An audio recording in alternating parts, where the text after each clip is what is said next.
Bonjour. Alors nous sommes ici pour parler de développement durable et d'un territoire d'excellence de viticulture adapté aux problèmes du XXIe siècle. Alors c'est vrai que c'est intimidant de parler d'amélioration dans le temple de la viticulture mondiale. Vous êtes d'un côté au top niveau mondial et moi j'ai un peu la lourde tâche de vous expliquer que vous pouvez encore énormément progresser. Parce que vous êtes au top niveau mondial d'une viticulture du XXe siècle. Le XXIe siècle, c'est pas pareil que le XXe. Alors c'est toujours difficile de juger le XXe siècle avec le regard du XXIe siècle. Vous savez, moi j'ai été diplômé en 1972, diplômé ingénieur. Personne ne m'a dit que la planète allait se réchauffer. Personne ne m'a dit que les ressources étaient limitées. C'est quand même incroyable, 1972. Et à ce moment-là, il fallait produire. Il fallait produire, et donc l'agriculture française a fait des progrès absolument extraordinaires, et en particulier la viticulture. Et on est devenu un très grand pays agricole, et le premier pays de viticulture au monde. Alors maintenant, on est au XXIe siècle. Au XXIe siècle, la planète se réchauffe. Enfin, mais je crois qu'on n'a pas encore suffisamment tiré les conséquences de cet énorme défi. La planète se réchauffe. Enfin, tout le monde se souvient, cet été, quand même, c'est incroyable de nier le réchauffement climatique. Je veux dire, la planète, je ne dis pas qu'elle était à feu et à sang. Enfin, ça brûlait sur la moitié de la planète, c'était des inondations de l'autre côté, des cyclones partout. Alors nous, par exemple en France, les cyclones, on n'en a pas trop, mais dans tout le sud-est, la Méditerranée est beaucoup plus chaude que d'habitude, les tempêtes sont beaucoup plus fortes. Voilà. Et puis, vous attendez la prochaine tempête dans les Landes, excusez-moi de vous le dire, mais les arbres que vous avez plantés dans les 10 dernières années, vous ne les récolterez pas. Il y aura des tempêtes, forcément. On est à côté d'un océan, les vents viennent de l'ouest, et les pins maritimes ont une fâcheuse tendance à tomber quand le vent souffle. Donc, le réchauffement climatique, c'est vraiment le problème de notre génération, et c'est le problème des agriculteurs. Parce qu'ils sont 3 fois concernés. Ils sont une première fois concernés parce que c'est les principales victimes. Parce qu'on peut dire les plombiers et les marchands de téléphones portables sont victimes du réchauffement climatique. Mais enfin, ceux qui sont vraiment victimes, c'est ceux qui utilisent l'atmosphère, ceux qui utilisent l'eau, ceux qui utilisent la température, ceux qui craignent le gel, le grêle, les tempêtes, les maladies, les épidémies, c'est-à-dire les agriculteurs. C'est les principales victimes. Mais c'est aussi des gens qui provoquent énormément de réchauffement climatique. Alors, pas tellement les viticulteurs, plutôt les éleveurs, on va dire. Enfin, quand même. L'agriculture émet énormément de gaz délétères, et le problème, c'est que les gaz délétères qu'émet l'agriculture sont beaucoup plus réchauffants que le gaz carbonique. Voilà. Et donc, c'est vrai que finalement, l'agriculture provoque beaucoup de réchauffement de la planète, alors que justement, c'est une des principales victimes. Donc c'est un peu une contradiction.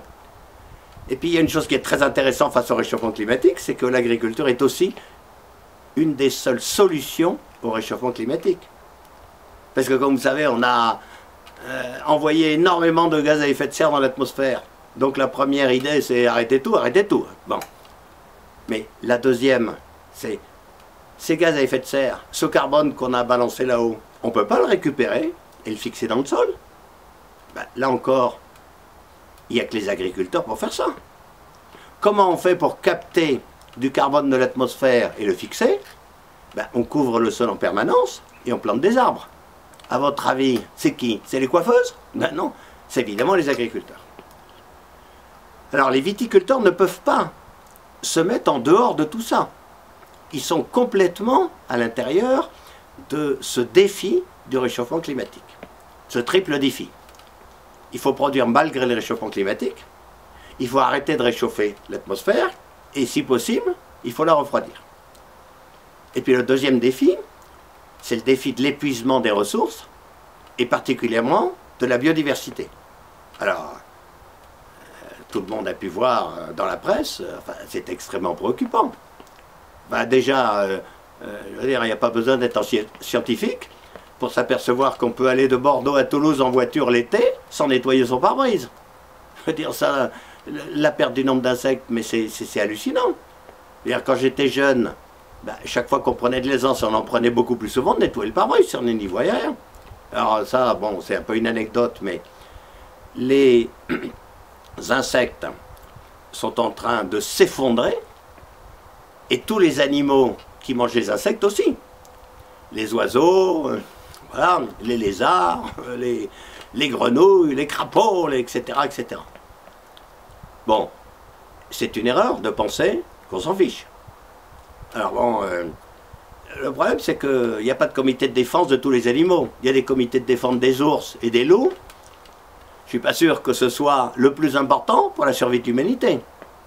Pour la survie de l'humanité, il faudra un comité de défense des vers de terre, un comité de défense des abeilles pour commencer. Alors bon, les abeilles, ils en ont un petit peu.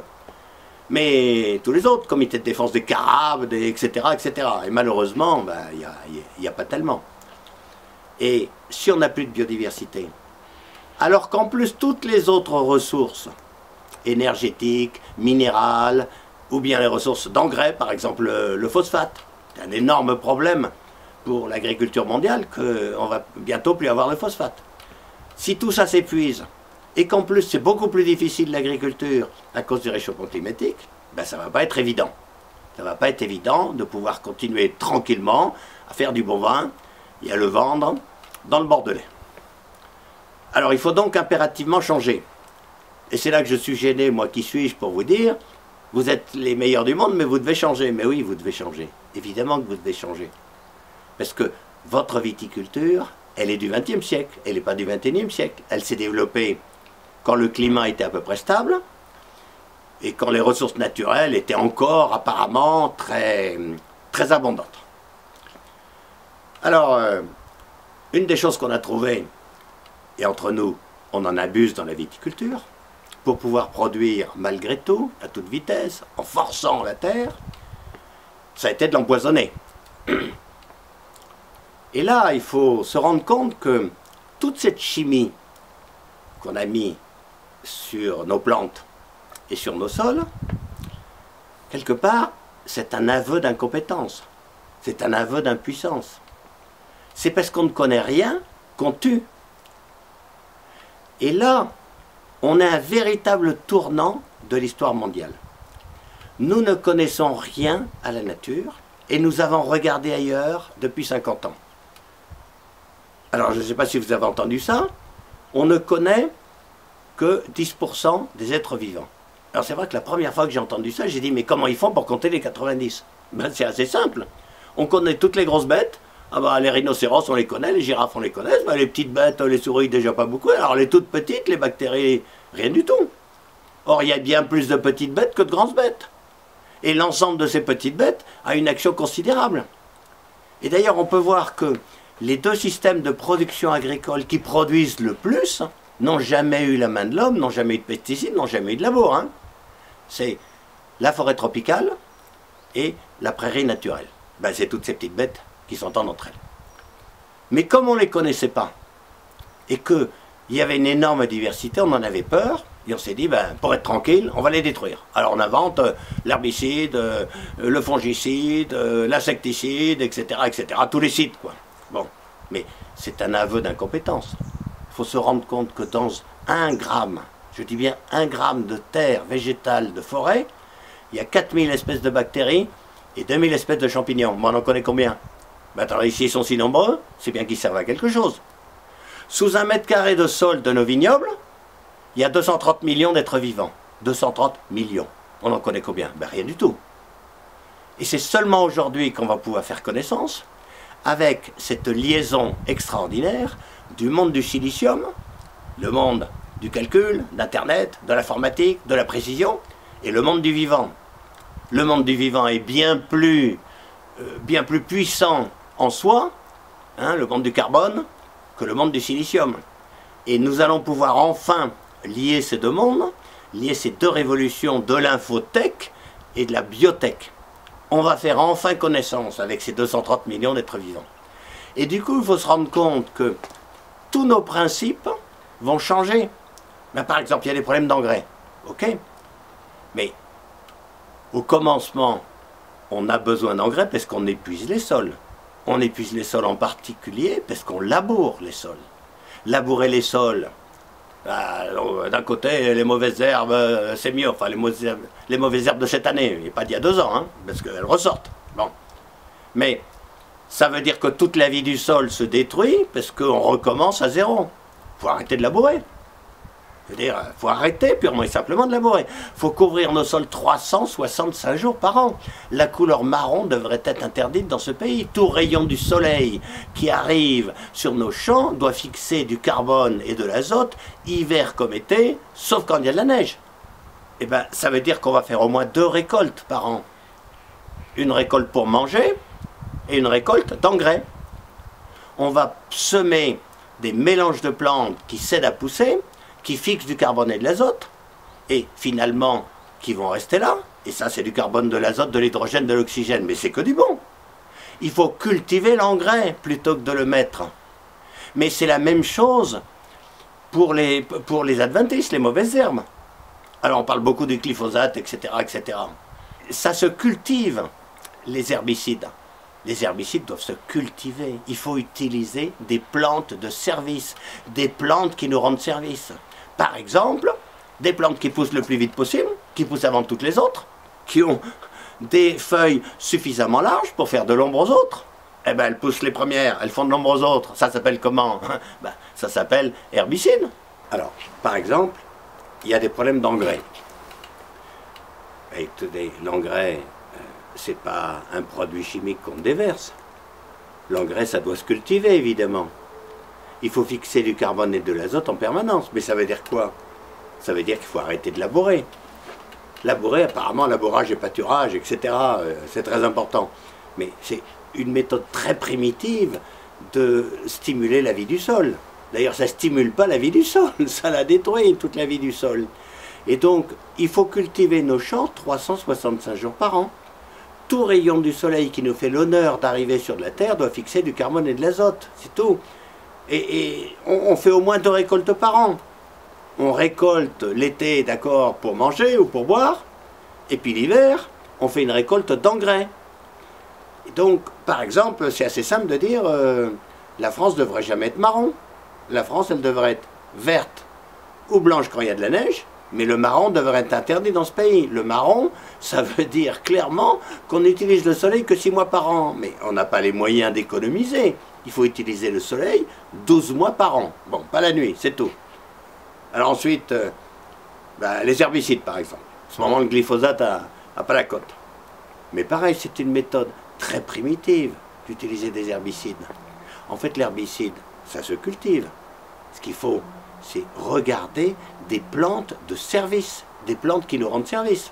Alors par exemple, l'herbicide, ça consiste à sélectionner des plantes qui sont adaptées à son sol, à son canton, etc., mais qui poussent plus vite que les autres. Les premières à pousser, elles poussent les premières, elles sont là. Ensuite, on les prend avec des feuilles suffisamment grandes pour qu'elles fassent de l'ombre aux autres. Je pousse en premier, je fais de l'ombre aux autres, j'empêche les autres de pousser, ça s'appelle comment? Herbicide. Donc il faut cultiver des plantes herbicides. Mais attendez, on va en plus les sélectionner pour qu'elles gèlent l'hiver, pour qu'elles se transforment en engrais. Donc c'est vrai que c'est une agriculture très compliquée. On sort d'une agriculture mal au dos, on rentre dans une agriculture prise de tête. Alors c'est pareil avec les insecticides. C'est très primitif de mettre du produit qui tue tout finalement, hein, avec beaucoup d'effets collatéraux, par exemple, sur les abeilles et les autres pollinisateurs. Mais non, mais là, ça s'élève, l'insecticide. C'est-à-dire on va élever des bébêtes qui mangent les bébêtes, qui mangent nos plantes. C'est très primitif de détruire toutes les bêtes. Donc il faut des animaux auxiliaires de culture, et il faut des plantes de service. Et la première plante de service, c'est l'arbre. Alors l'agriculteur, depuis 50 ans, il considère que l'arbre, c'est l'ennemi de l'agriculture. Vous vous rendez compte qu'on a quand même subventionné les agriculteurs pour retirer 200 000 km de haies. Faire des fers, c'est toujours travailler. Maintenant, il faut remettre des arbres. Et on découvre maintenant que l'arbre, il se marie très bien avec le bon vin. C'est pas qu'il très provisoirement sur 50 cm, il va baisser la productivité, mais globalement, partout où il y a des arbres, le vin est bon, il est meilleur, et il y a moins besoin d'insecticides, d'herbicides, etc.